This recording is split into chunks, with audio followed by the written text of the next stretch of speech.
How to find your password on Windows. Hey everybody, welcome back to the channel. In today's tutorial video, I'm going to be showing you guys how you could easily find your password of Windows 11 or any other Windows. But before we begin, don't forget to leave a like down below and subscribe to the channel.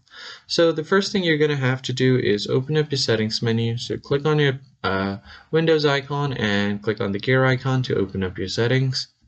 Once you land on the settings page, you just want to head over to the accounts tab at the bottom and then head over to sign in info or the sign in options, and you just have to check which sign in option you've used. So I'm currently using my Windows PIN, so you have an option to change the PIN, or if you are using a password, you will have that option there as well. And if you want to manage your security key, you can click here to manage it. But in order to change your password or change your PIN, in that case, what you need to do is open up your settings again and then head over to that same settings on your accounts and then on sign in options.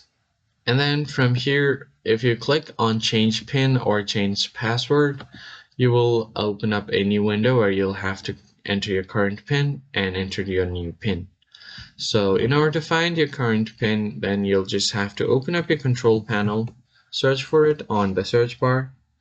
And once you open your control panel, make sure that you categorize it by small icon or large icon, and then head over to Credential Manager.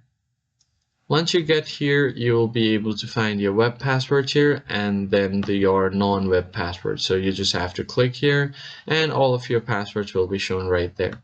If you found the tutorial helpful, don't forget to leave a like down below and subscribe, and I'll catch you guys on the next one.